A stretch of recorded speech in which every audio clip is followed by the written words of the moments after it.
이라는 제목으로 좀 말씀이 길긴 하지만 이런 제목을 가지고 함께 은혜를 나누려고 합니다. 악한 자를 이길 수 있는 길은 하나님을 알고 또 그 말씀 안에 거하고 그리고 진리의 말씀을 사랑하게 되면 우리가 바로 그분이 기뻐하시는 삶을 살 수 있고 또 승리할 수가 있다라는 것이 오늘 우리가 함께 읽은 본문 좀 길긴 하지만 그 내용의 주제가 될 수가 있는 것입니다. 우리는 누구나 승리하기를 원합니다. 그래서 아이들은 어떤 게임을 하더라도 누구에게 지기고 싶지 않아서 이기기 위해서 나름대로 열심히 연습을 해서 그렇게 이기려고 합니다. 또 지금 또 인천에서는 또 아시아인들의 축제라고 하는 또 아시안 게임이 열리고 있는데 이 국가 간의 스포츠 경기에 이르기까지 이런 경쟁이라는 것은 사실은 피할 수가 없습니다. 그런데 우리 믿는 자들에게 있어서 신앙을 가진 우리에게 있어서 이 세상적인 부분에 있어서의 패배는 있더라도 절대 우리가 패하지 말아야 하는 부분이 있는데 그것은 바로 이 세상 어둠의 영과의 싸움에서의 그런 승리의 모습을 가져야 한다는 것입니다. 즉 사단과의 그런 세력, 또 우리가 찬송으로도 함께 고백하며 드렸던 것처럼 이 사단 마귀의 그런 싸움에서 우리가 승리하는 삶을 늘 살아야 한다라는 것입니다. 아니 이미 주님은 우리에게 그 싸움의 승리자로 우리를 먼저 초대하여 주시고 불러주시고 또 인도하여 주셨다는 사실을 분명히 기억해야 합니다. 그런데 우리는 승리자의 모습에 서 있기보다는 마치 패배한 것처럼 마치 진 것처럼 마치 잘못한 것처럼 그렇게 영적인 싸움이나 여러 가지 삶의 신앙적인 여러 가지 부분들에 있어서 쉽게 넘어지고 흔들릴 때도 참 많이 있습니다. 세상 경쟁에서는 질 수 있지만 우리가 적어도 이 영적인 싸움에서는 져서는 안 될 텐데 우리가 승리하기 위한 그런 원동력이 오늘 말씀에 나타나 있는데 몇 가지를 함께 살펴보면서 은혜를 나누려고 합니다. 먼저 첫 번째로는 승리의 원동력은 생명에 있는 교제를 통해서 나타날 수가 있다라는 것입니다.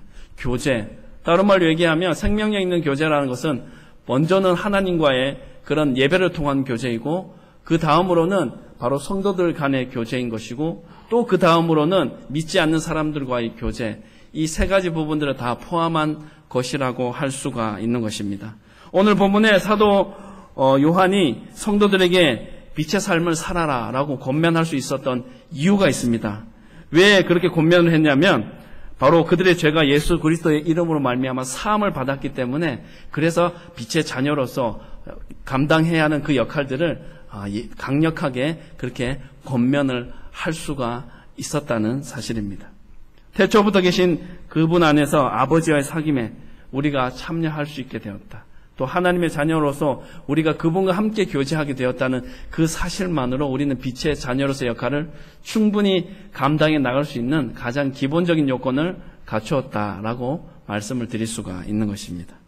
우리가 신앙 안에서는 이미 악하고 흉악한 자를 이겼습니다. 그리고 거짓 선지자들을 물리쳤습니다. 그리고 세상의 극심한 박해와 수모를 다 견뎌냈습니다. 우리는 우리의 삶의 자리 가운데 크건 작건 우리에게 닥쳐지는 시련과 어려움들을 어떻게 하든지 간에 이겨나가야 하는 순간들이 분명히 누군가에게 다 오게 되는 것입니다. 그 고비가 크냐 아니면 그 고비가 적으냐, 그 고비가 큼에도 불구하고 그것을 수월하게 잘 이겨내느냐, 그 고비가 그렇게 크지 않음에도 불구하고 그것에 빠져서 그것에 넘어져서 헤어나지 못하느냐, 그런 부분들의 차이만 있을 뿐이라는 것입니다. 이 승리의 원동력은 바로 말씀을 통해서 이미 약속이 되어졌던 것입니다.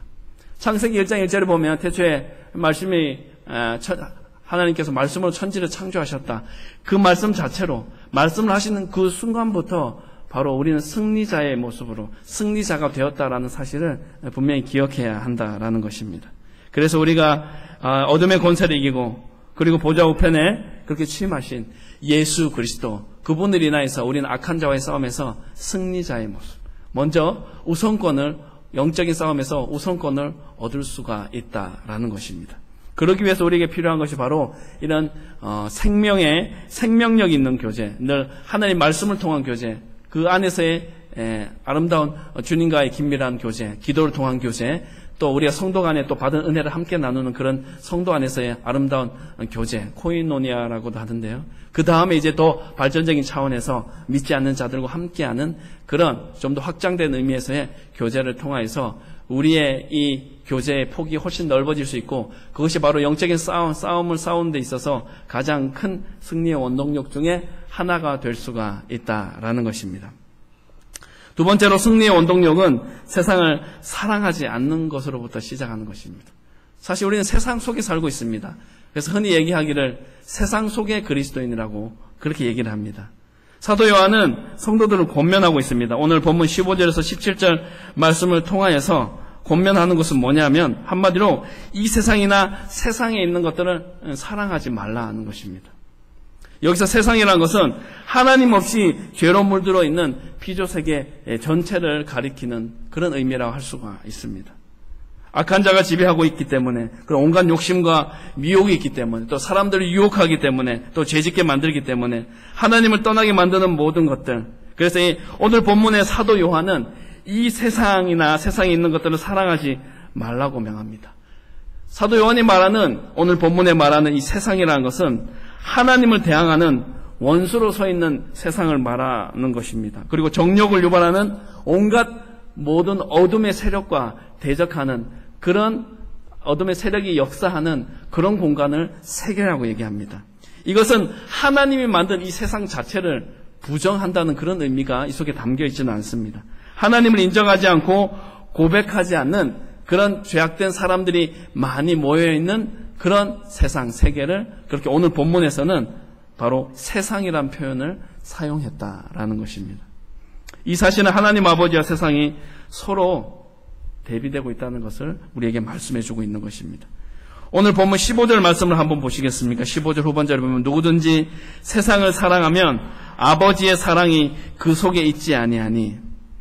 세상을 사랑하는 것과 하나님 아버지를 사랑하는 것, 우리는 이 두 가지를 다 놓치고 싶지 않으려 합니다. 인간이기 때문에 세상적인 것도 좀 포기하기 좀 아깝고, 당연히 신앙인이기 때문에 믿음을 가지고 있기 때문에 하나님도 놓치고 싶지 않은. 그런데 사랑이라는 것은 이렇게 양립할 수가 없습니다. 사랑이라는 것은 하나님께서 우리의 마음의 모든 것 전체를 원하고 요구하시는 것이기 때문에 세상을 사랑하는 것, 하나님을 사랑하는 것으로 그렇게 나뉘어질 수는 없다라는 것을 사도 요한은 우리에게 분명히 말씀해주고 있다라는 것입니다. 한 사람이 두 주인을 섬기지 못할 것이니 혹 이를 미워하며 저를 사랑하거나 혹 이를 중히 여기며 저를 경히 여김이라. 너희가 하나님과 제물을 겸하여 섬기지 못하느니라는 마태복음 6장의 말씀이 있습니다. 하나님도 사랑하고 세상도 사랑하는 것은 사실상 불가능하다는 것이 이 마태복음 6장과 제가 방금 읽어드린 오늘 본문 15절 후반절에 있는 말씀, 겸하여 섬기는 것이 불가능하다는 것을 말씀하고 있는 것입니다.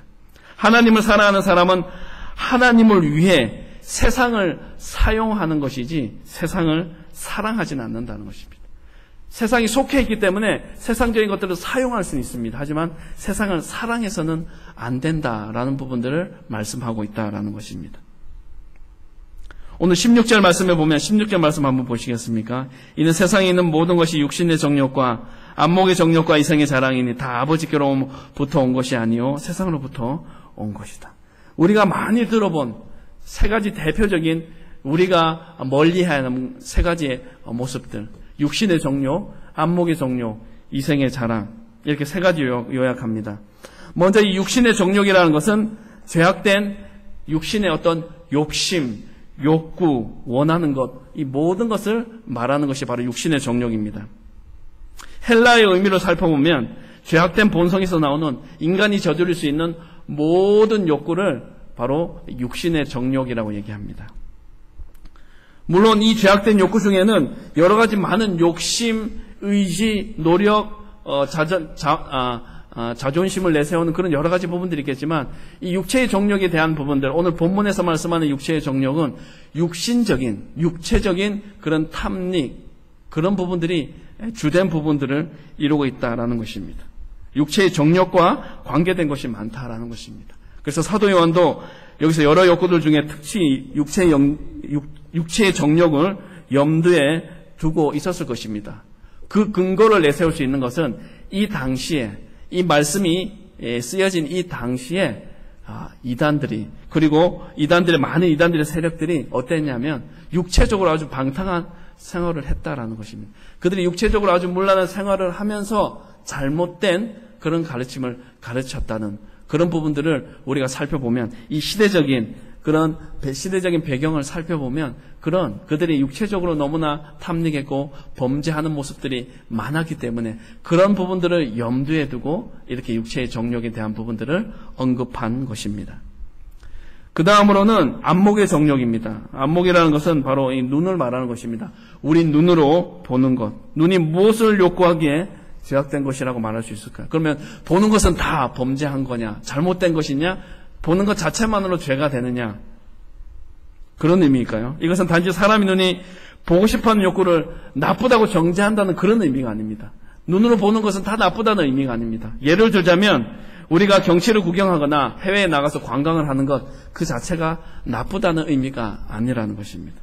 하지만 이 눈이라는 의미는 이 구약 성경, 신약 성경에서 나오는, 성경에서 나오는 눈이라는 부분들이 사용되어진 것은 대부분 부정적인 죄악된 욕구와 좀 많이 관련이 되어 있습니다. 그래서 이 눈으로 보고 또 그것으로 인하여서 범죄하는 경우가 참 많이 있었기 때문에 이 눈은 곧 죄악된 범죄하는 또 다른 통로로 이렇게 보여지고 묘사되기도 했다라는 것입니다. 그래서 이런 부분들 때문에 안목의 정욕, 안목의 욕구, 이것이 무엇을 의미하느냐는 것은 바로 사탄이 하와를 빠뜨릴 때 먼저 어떻게 했습니까? 눈으로 어떻게 했습니까? 선악과를 쳐다보게 만들었습니다. 보암직도 하고 먹음직도 하고 보암직도 하고 그렇게 쳐다보게 시선을 끄는 그런 말을 했습니다. 유도를 하겠습니다. 그래야 할 때 탐욕스러운 마음을 불어넣었고 넘어가고 말았던 것이죠. 예수님은 어떻습니까? 사탄이 예수님이 시험할 때도 천하만국과 그 영광을 보여주면서 내가 딱 보여주는 사실 그대로 가장 높은 곳에서 보여주면서 나한테 절만하면 내가 너에게 이 모든 걸 다 주겠다. 보여주면서 예수님께도 그런 유혹들을 했던 것입니다. 그래서 예수님께서는 사람의 마음에서 나오는 더러운 것들을 열거하실 때 바로 이 눈이라는 부분들, 특별히 악한 눈이라는 표현을 언급하셨다라는 것입니다.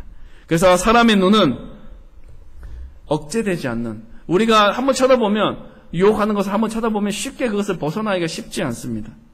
그래서 이런 탐욕스러운 쳐다봄, 그런 것들을 가리킬 때 이 눈이 사용되고 있다는 것입니다. 그래서 오늘 본문에서 요한은 지금 세상에 있는 많은 것들이 우리의 눈을 통하여서 욕심도 일으키고 또 죄를 짓도록 하고 그런 유혹에 빠질 수 있기 때문에 그런 것들에 주의한 삶을 살아야 한다는 의미에서 안목의 정욕, 즉 눈으로 범죄하지 않도록 그것에 미혹되지 않기를 그렇게 강조하고 있는 것입니다. 마지막으로 세 번째, 이생의 자랑을 말씀을 하고 있습니다. 우리말 번역에는 이생의 자랑이라고 하는데 이 헬라어로 쓰여진 이 신약 성경의 원문에 보면 이라는 말은 없습니다. 그냥 생의 자랑, 인생의 자랑, 이라는 말은 빠져 있고 그냥 생의 자랑 이렇게 나와 있습니다. 여기서 말하는 생이라는 건 무엇일까? 여러 가지 의미, 성경에서는 두 가지 의미로 이렇게 구분이 될 수 있습니다. 오늘 본문에 쓰여진 이런 생이라는 의미에 비오스라는 그런 단어가 있고 또 영적으로 생명을 뜻하는 조에라는 그런 헬라어의 단어가 두 가지로 구분될 수 있는데 오늘 이 본문에 사용되어진 것은 이 비오스라는 단어, 생이라는 것이 비오스라는 단어로 사용되는데 이것은 어떤 생물학적인 살아있는 생명체를 말하는 것, 그리고 그 생명체가 생활하고 살아가는 것을 생이라고 비오스라는 단어로 표현을 했다라는 것입니다. 그래서 이 단어를 정리를 해보면 생활수단, 재산, 부, 이것이 바로 이생의 자랑, 이를 뺀 생이라는 단어에 포함되어 있는 의미입니다. 그래서 그 의미를 포함해서 적용해서 보면 생활수단, 재산, 부, 그것을 자랑하지 말라는 의미가 바로 이생의 자랑에 담겨져 있는 그런 의미라고 할 수가 있는 것입니다. 이 세 가지 모습들을 우리가 자유하기가 쉽지 않습니다. 재물을, 그리고 우리 재산을 자랑하는 것, 재물에 신뢰를 두는 것, 그것이 바로 생에 자랑을 하는 것에 포함될 수 있는 그런 항목들이 될 수가 있는 것입니다. 그래서 이 세 가지는 우리가 세 가지로 구분을 했지만 이 크게는 두 가지로 구분해 볼 수가 있습니다. 어떻게 구분해 볼 수 있냐면 제가 육체의 정욕, 안목의 정욕, 이생의 자랑이라고 했는데 두 가지로 구분하자면 육체의 정욕과 재물에 대한 신뢰, 이 두 가지로 크게 두 가지로 구분해 볼 수가 있는 것입니다. 이 당시에 육체의 정욕, 재물에 대한 신뢰를 하는 것은 이 시대적인 흐름이었다라는 것입니다. 오늘날에도 이런 흐름에서 별로 자유하지 못하고 다르지는 않지만 이 사도 요한이 이 글을 쓰고 또 이 배경이 되는 이 상황 가운데서도 이런 육체에 탐닉하는 것과 재물에 대한 신뢰, 물질적인 부분들, 재산이 많고 적음 그런 것으로 뭔가 세상적인 위신이나 자신의 존재감을 드러내는 것이 지배적인 그런 문화, 그런 환경이었고 그런 상황이었다라는 것을 우리가 한번 생각해 볼 필요가 있다라는 것입니다. 하지만 16절 후반절에 보면 그 말씀에 대해서 오늘 뭐라고 얘기하고 있냐면 다 아버지께로부터 온 것이 아니고 세상으로부터 온 것이기 때문에 이 말은 무슨 말입니까? 다르게 바꿔 얘기하면 다 썩어 없어질 것인데 그것에 대해서 너무 연연하고 매달려서는 안 된다라는 부분들을 그렇게 강조해서 말씀하고 있는 것입니다. 그래서 17절 말씀에 사도 요한은 이렇게 얘기합니다. 이 세상도 그 정욕도 지나가되 오직 하나님의 뜻을 행하는 자는 영원히 거하느니라 라는 말씀합니다. 우리가 사는 이 세상, 특히 죄악으로 물든 이 세상은 어쨌든 다 지나가고 맙니다. 어쨌든 지나갑니다. 우리가 6월절이라는 단어의 그 영어의 뜻은 패스오버, 지나간다라는 의미가 있다라는 건 여러분이 들어서 아실 것입니다. 어쨌든 지나가게 됩니다. 고난이 있던, 좋은 때가 있던, 그리고 시련의 순간이 있던, 또 어떤 위기의 순간이 있던 그것이 계속 지속되지는 않는다라는 것입니다. 언젠간 지나가게 된다라는 것입니다. 지나가 버리고 사라져 버리는 것들에 마음과 생각을 다 내어 맡기지 말고 영원한 하나님의 것에 신령한 하늘의 것에 더 사모하고 집중하는 삶을 살아야 한다라고 말씀하고 있는 것입니다. 영원히 머무르지 못하고 사라질 운명에 처해 있는 그런 인생이 되지 말고 영원히 붙들고 의지할 바 되어주시는 여호와 하나님만, 예수 그리스도만 붙들고 의지하는 그런 귀하고 복된 삶을 살아가라고 우리에게 말씀하시는데 그런 삶을 살아가시기를 주님의 이름으로 부탁을 드립니다. 죄악의 유혹은 그 순간에는 매혹적이고 강렬합니다. 하지만 지나고 나면 다 어떻습니까? 우리가 화를 내는 것도 어떻습니까? 그 순간만 참으면 되는데 지나고 나면 항상 하게 되는 것, 뒤따라오는 항상 후회를 하게 됩니다. 내가 왜 그랬을까? 조금만 참았으면 되는데. 근데 그 순간은 견디지를 못합니다. 죄악의 유혹도 마찬가지입니다. 순간에는 매혹적이고 강렬하지만 지나고 나면 얼마나 허무한지요. 얼마나 무익한지요. 그것 때문에 얼마나 허탈한지요. 그 자괴감, 그 공허함은 이루 말할 수가 없습니다. 그래서 우리는 긴 안목으로 세상을 바라보아야 합니다. 세상에 대해서 우리가 그 유혹을 바라보고 그 유혹을 넘어설 수 있는, 지나갈 수 있는, 또 그것들을 넘어설 수 있는 그런 모습이 우리의 삶의 자리 가운데 있어져야 하는 것입니다. 그런 의미에서 복음이라는 것은 지나가는 세상 속에서 영원한 하나님만 믿고 의지하는 삶을 살아가는 것이 바로 주님이 우리에게 말씀하시는 진정한 복음이라는 것입니다. 어떤 문제가 있든 어떤 어려움이 있든 어떤 시련이 있든 간에 그것들을 다 이겨나가고 하나님만 의지하고 끝까지 매달리고 붙들고 나아가는 그런 삶을 살아가는 것이 바로 복음이고 그것이 복음적인 삶의 모습이다라는 것입니다. 그래서 사도 베드로는 이렇게 말씀합니다. 모든 육체는 풀과 같고 그 모든 영광이 풀의 꽃과 같으니 풀은 마르고 꽃은 떨어지되 오직 주의 말씀은 세세토록 있도다. 너에게 전한 복음이 곧 이 말씀이니라. 꽃이 어떻습니까? 아무리 화려해 보이는 것이라 할지라도 기간이 있습니다. 정해진 시기가 있습니다. 그 시간이 지나버리면 그것은 그 아름다움과 우리가 매력적으로 느꼈던 부분들, 그것들은 생각해 볼 수 없는, 상상할 수도 없는 전혀 형편없는 모습으로 그렇게 사라지거나 그렇게 무너져 버리는 경우가 많이 있다라는 것입니다. 육신과 눈의 욕망, 과시와 자랑의 욕망이 사로잡힐 때 우리는 아버지를 사랑하는 마음을 점점 잃어버리고 말게 될 것입니다. 돈과 지배욕과 물질의 욕망에 눈이 멀 때 우리 형제를 또 자매를 사랑하는 그 마음, 그런 마음이, 여력이 있겠습니까? 남아 있겠습니까? 그런 여력은 찾아볼 수가 없게 되는 것입니다. 하나님이 주신 생명을 오로지 죄가 주는 이 쾌락된 세상 가운데 다 소진하고 힘과 에너지를 다 쏟아내어 버리면 우리는 어떤 힘을 가지고 복음을 전하고 사랑을 나누고 또 승리하는 삶을 살아갈 수가 있겠습니까? 예수님께서는 우리에게 참 생명의 공급자라는 그런 지각을 우리에게 주시고 지혜를 주시고 또 빛의 역할을 감당해 나갈 수 있는 힘과 능력을 더하여 주신 줄 믿습니다. 하나님을 사랑하고 세상 사랑을 멀리할 때 우리는 영적으로 비로소 승리하는 길에 들어설 수가 있는 것입니다. 마지막 세 번째로 승리의 원동력은 진리를 사랑하기 위해서 주님 안에 거하는 것입니다. 사도 요한은 이단들의 가르침을 경계한 후에 그러면 우리가 어떻게 해야 할 것인지에 대해서 오늘 27절로 24절에서 27절 말씀을 통해서 우리에게 잘 말씀해 주고 있습니다. 그래서 24절의 말씀을 한번 24절 말씀을 보시면 뭐라고 얘기합니까? 너희는 처음부터 들은 것을 너희 안에 거하게 하라. 이 말은 그냥 옛날 것, 무조건 옛날 것이 좋다라는 수구주의, 보수주의를 그렇게 옹호하는 말이 아닙니다.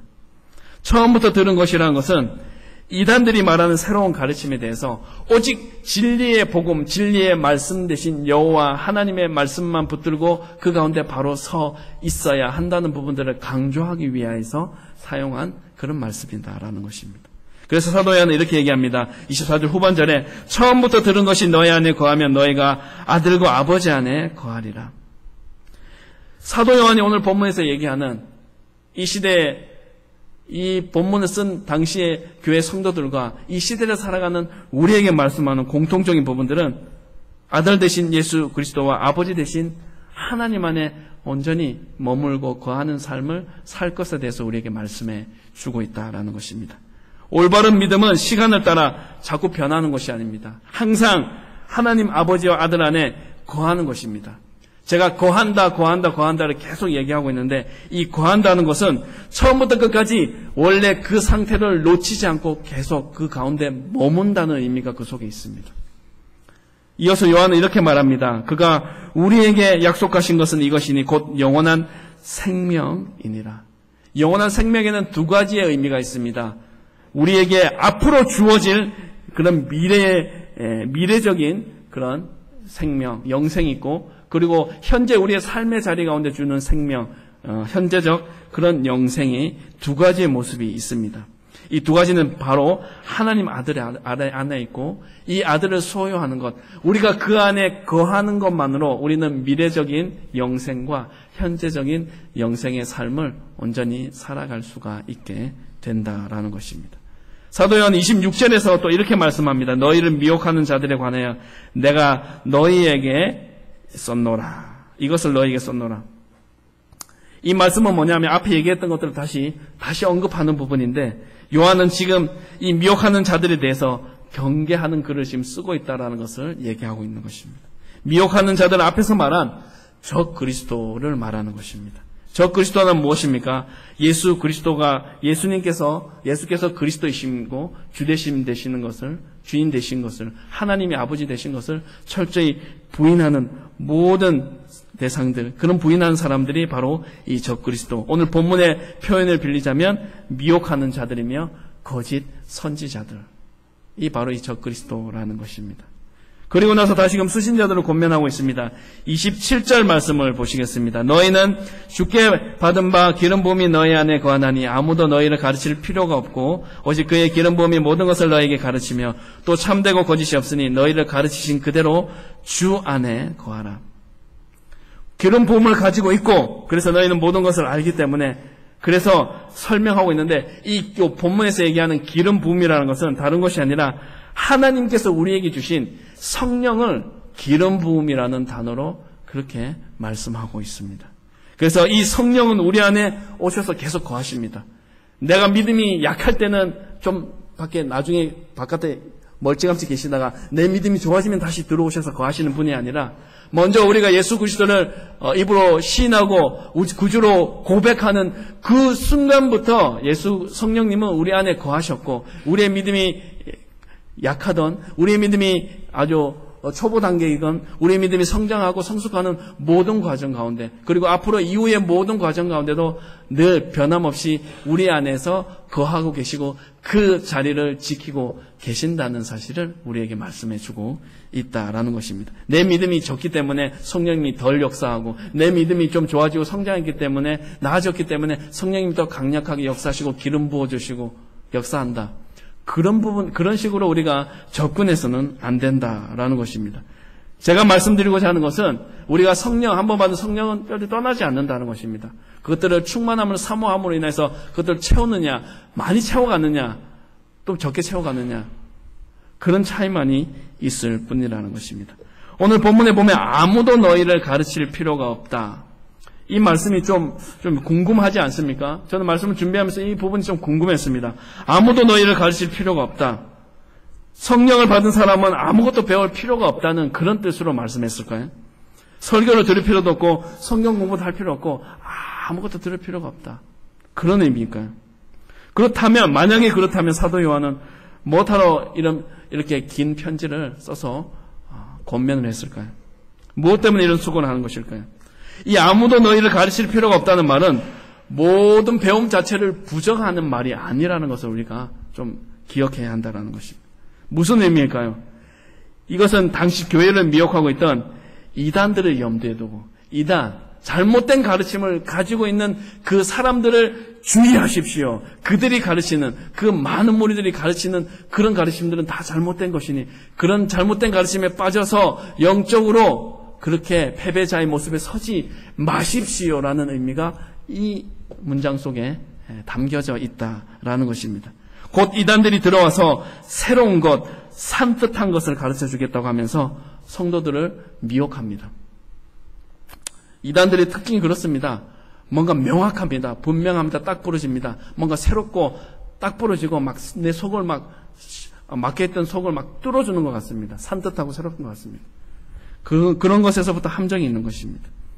그래서 뭐라고 말씀하냐? 너희 안에는 하나님께로부터 성령이 거하시기 때문에 진리를 알고 있음에 따라서 더 이상 새로운 진리는 없다라는 것입니다. 성령님의 안에 있는데 그 안에서 그 외에 더 새로운 것이 있을 수가 있느냐? 있을 수가 없다라는 것이 오늘 본문에 나오는 사도 요한이 우리에게 말씀하고 있는 그런 영적인 교훈이다라는 것입니다. 여기서 오늘 본문에 보면 아무도 너희를 가르칠 필요가 없다고 했는데, 우리가 함께 읽은 성경에는 아무도 너희를 가르칠 필요가 없다고 되어 있지만 이것을 원어적인 의미로 원문에 충실하여서 우리가 다시 좀 번역을 해보면 어느 누가 너희를 가르칠 필요가 없다라는 것. 여러분, 아무도 너희를 가르칠 필요가 없다는 것과 어느 누구도 너희를 가르칠 필요가 없다는 건 어감상의 차이가 있습니다. 아무도라는 말은 전적인 부적의 의미가 그 속에 있습니다. 모든 사람이 다 가르치는 것은 무익하다라는 그런 부정적인 의미가 있습니다. 그래서 이 가르침의 의미를 너무나 부정하기 때문에 마치 그것들이 너무나 강하게 다가와서 우리가 좀 부담감을 느낄 수가 있습니다. 그런데 원문에는 어느 누가라고 그렇게 나와 있습니다. 이것은 뭐냐면 불특정 다수를 말하는 것입니다. 불특정 다수라는 건 누구를 말합니까? 오늘 본문에 기초하자면 바로 하나님의 말씀을 폄하하고 왜곡하는 이단의 모든 세력들, 그런 사람들, 그 무리들을 말하는 것이라고 할 수 있습니다. 그 어느 누가는 바로 이 이단들의 활동, 이 당시에도 지금도 기승하고 있지 않습니까? 예전에는 이단의 역사가 심하지 않았을까요? 아마 모르긴 몰라도 더 치열하고 더 심하지 않았을까 이렇게 생각해 볼 수가 있습니다. 그 시대에 살아보지 않았기 때문에 우리가 정확한 상황은 알 수 없지만 말씀에 기초해서 우리가 생각해 볼 때 아마 지금의 그런 이단의 그런 득세하는 그런 모습들이 그 당시에도 만만치 않았을 거라. 아니 더 심했으면 심했지 덜하지는 않았을 거라는 것입니다. 그래서 그런 잘못된 가르침을 가르치는 그 사람들을 주의하라는 의미입니다. 우리가 또 한 가지 더 살펴볼 부분들이 있습니다. 그것은 이 가르친다라는 것입니다. 이 신약성의 여러 부분에 가르친다는 말은 여러 부분에서 가르친다, 예수님도 가르친다라고 하는데 가르친다는 의미는 어떤 기계적인 지식이나 그냥 정보만 전달하는 것, 뭔가 몰랐던 사실을 알게 해주는 그런 지식적인 측면, 정보를 전달하는 그런 의미를 얘기하는 것이 아니라는 것입니다. 이 가르친다라는 것을 오늘날 이 시대로 얘기하면 학원 강사 수준이 아니라 바로 스승이 되는 것을 말하는 것입니다. 스승이 되려면 어떻게 해야 됩니까? 모든 것을 자기가 다 꿰뚫고 있어야 합니다. 그것도 어떤 상황에도 그것을 잘 적용하고 그것들을 잘 가르칠 수 있도록 그런 상황들에 대해서 대처할 수 있는 그런 능력들이 탁월해야 하는 것입니다. 이 말은 항상 가르침을 받는 사람보다 높은 위치에 있어서 학생을 전 인격적으로 지도하고 가르치는 것을 말합니다. 그 인격 자체를 그냥 필요한 것, 저 상대방이 모르는 것, 가르침을 받는 대상에 대해서 그냥 필요한 것, 그것만 알려주는 것이 아니라 인격적인 부분들, 삶의 자리 가운데 필요한 모든 부분들을 다 가르치고 그것에 대해서 어떻게 살아갈지에 대해서 아주 세밀하게 철저하게 알려주는 그런 것이 바로 본문에 나와 있는, 오늘 본문에 나와 있는 것과 신약 성경에 나와 있는 가르친다라는 단어 속에 포함되어져 있는 그런 영적인 의미라고 할 수 있는 것입니다.